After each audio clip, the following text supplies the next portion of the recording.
I don't know how to describe it other than like a demon type of sound. But it's silhouetted, hulking, every bit of 5.5 feet wide, 13 to 14 foot tall, pitch black.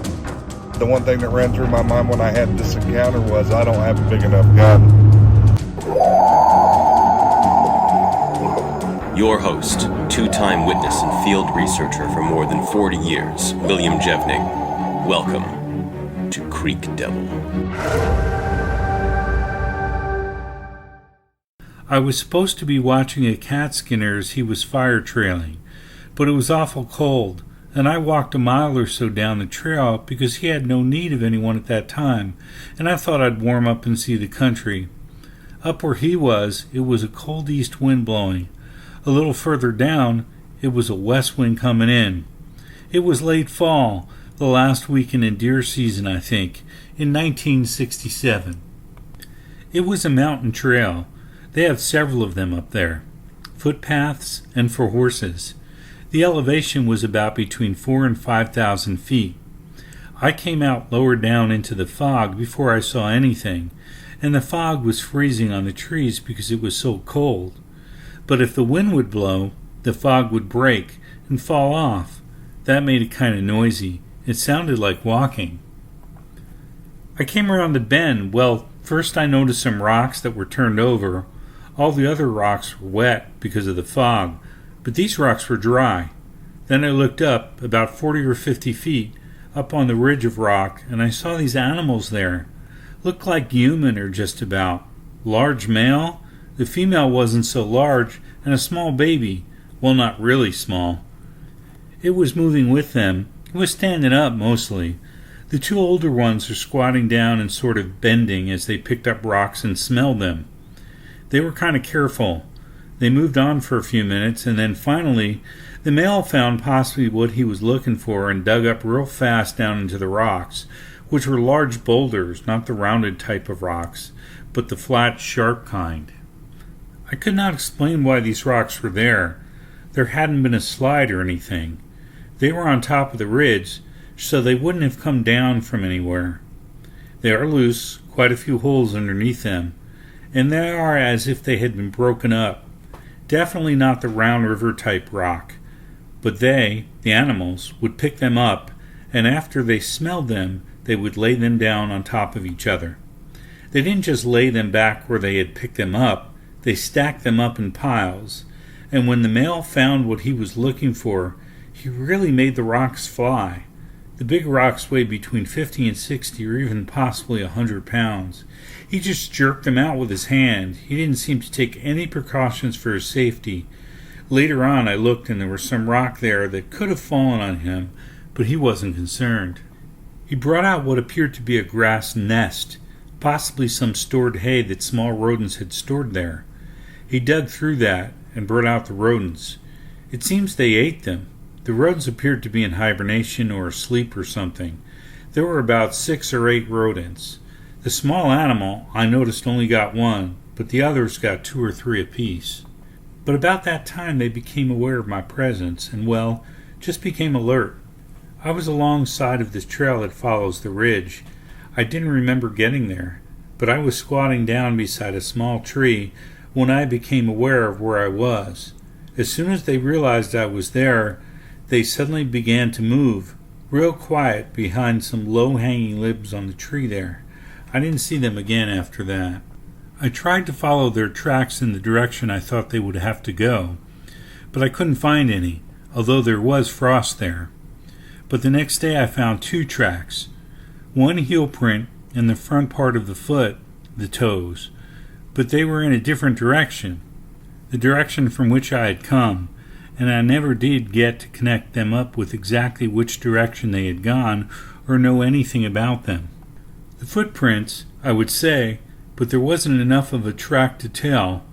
They were possibly 5 inches wide. I don't know, at the widest point. I don't think they could have been 6. I didn't know if it was one of the animals I had seen that had made the footprints. I saw the toe print as it came out of the old landing. I saw the heel print as it went in. The heel print gave me the impression that the heel protruded. The tracks were in dirt. It was just as if you had had a level piece and scooped it out for about 2 feet deep, and it would cave in some. It, the animal, had stepped down into that and left a heel print, and as it stepped out of the other side, you could see the toe print. When I left the cat skinner, he was on Low Creek, but I had walked to Jim's Meadows, possibly a mile or more. I saw the footprints between where the cat skinner was and where I had seen the other animals. After the animals disappeared, I watched and looked for a few minutes and then decided I didn't want to go in that direction. So I just headed back. I didn't tell the cat skinner about seeing them. I didn't tell anybody about it. I decided to ask among the crews. Maybe some of them had seen them. That was the only time I'd even mentioned it to any of the fellows out there, because I didn't want anybody to think I was a nut or something or other. The only time I saw their faces was when they became alert. They gave me an impression of having a face a little like a cat without the ears. It seemed like the nose was much flatter. It didn't stick out like a human's. The upper lip was very short and seemed very thin. I couldn't remember that it had a chin like a human has, so somehow or other I felt it was a face more like a cat than a human. The male was darker than the female, a dirty brown, where the female was a buckskin or fawn-colored animal. The male had much longer hair on shoulder, head, and neck, and hung in strings, like you see on an Angora goat. He was much heavier in the shoulders than the female. From just above the hips, the male got larger. He had a very wide small of the back. From there on up, he just got bigger and bigger. They had very rounded or stooped shoulders. The head was set lower on the shoulders than on a human. They don't seem to have the neck stand up as we do. Most of the time they were not standing, but were squatting down and leaning forward to pick up the rocks. I didn't see them stand actually erect until they became alert that I was there. I didn't see them walk as such. The only movement I saw was when they made a quick, short dash to get behind the limbs of the trees. I saw them move all right, but in a humped-up, stooped-over position, just moving across the rocks. But they were upright when they made that quick dash at the end. It seemed to me that the mother picked the baby up on her lap and ran holding the baby in front of her, possibly right below the breast, and her breast hung real low, much lower than on a human. I couldn't say how thick through the body these animals were, but they were very heavy set, particularly thick and heavy at the small of the back, and on up through the ribs. I think the male was over 6 feet tall, but I'm an awful poor judge of height and weight or anything. I didn't think the female was as tall as the male. In fact, I think she came possibly up to his shoulders. But I saw them standing up so little, I didn't know, but they were very much larger than a human, much bulkier. The baby didn't come up to the mother's hips actually, I don't think, but I don't remember for sure.